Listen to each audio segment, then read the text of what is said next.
Baik, Assalamualaikum warahmatullahi wabarakatuh. Perkenalkan, nama saya Melinda, NIM 2024 0501031115. Nah, pada kesempatan kali ini saya akan mempresentasikan atau menjelaskan materi mengenai strategi penataan operasional. Jadi, strategi penataan operasional itu merupakan salah satu aspek yang sangat penting dalam manajemen operasional.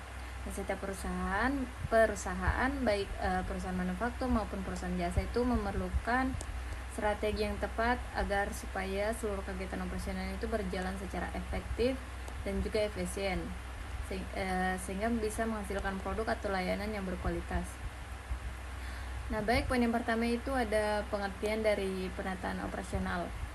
Jadi, strategi penataan operasional itu adalah serangkaian perencanaan dan tindakan yang dilakukan oleh perusahaan untuk mengatur seluruh aktivitas operasional, mulai dari penggunaan sumber daya manusia, bahan baku, mesin, teknologi, sampai ke proses kerja, supaya tujuan perusahaan itu dapat tercapai dengan biaya yang efisien serta kualitas yang baik. Nah, dengan kata lain, strategi ini bisa berfokus pada bagian perusahaan mengelola proses kerja supaya lebih teratur, cepat, hemat biaya, dan mampu memenuhi kebutuhan pelanggan. Dan selanjutnya ada tujuan dari strategi penataan operasional. Nah, di sini ada beberapa. Yang pertama itu meningkatkan efisiensi kerja sehingga waktu dan biaya dapat dihemat. Yang kedua, meningkatkan produktivitas karyawan maupun mesin. Yang ketiga, menjaga kualitas produk atau jasa agar sesuai dengan standar perusahaan. Terus meningkatkan daya saing perusahaan di tengah persaingan bisnis dan lain-lain sebagainya. Selanjutnya ada beberapa strategi dari penataan operasional. Yang pertama itu ada layout atau menata tata letak operasional. Nah, tata letak yang baik itu membuat alur pekerjaan menjadi lebih lancar, seperti penempatan mesin, peralatan maupun ruang kerja itu harus disusun dengan sesuai urutan proses produksi atau pelayanan, sehingga tidak terjadi pemborosan waktu. Contoh misalnya pada sebuah toko roti. Nah, area penyimpanannya itu tepung diletakkan di dekat meja pencampuran adonan misalnya.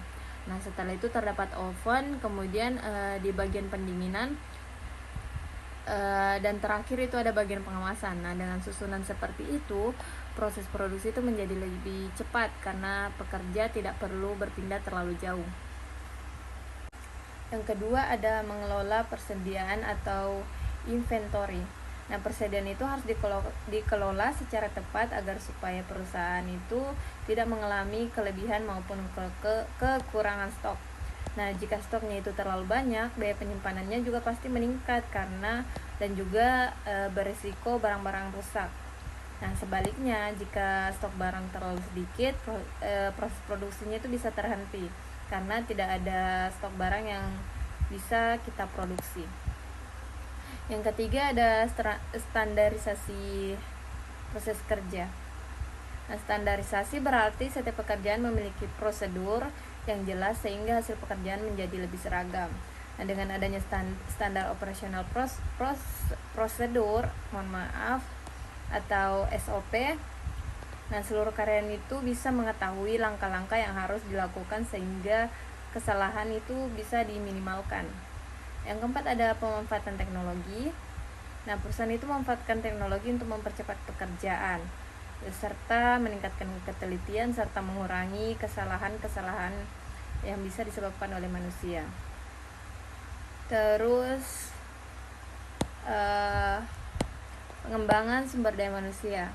Sumber daya manusia itu merupakan faktor utama penyebab terjadinya keberhasilan operasional. Karena itu perusahaan perlu memberikan pelatihan, evaluasi dan juga motivasi kepada karyawan-karyawan.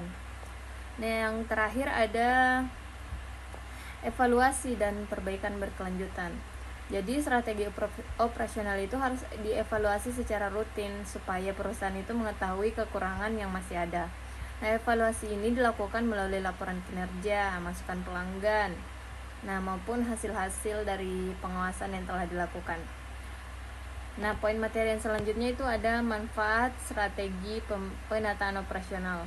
Jadi strategi penataan operasional itu memiliki beberapa manfaat. Di antaranya yang pertama itu proses kerja yang menjadi lebih teratur, produktivitas meningkat, biaya operasional yang dapat ditekan, pelanggan yang merasa lebih puas, kesalahan kerja dapat dikurangi, dan lain sebagainya.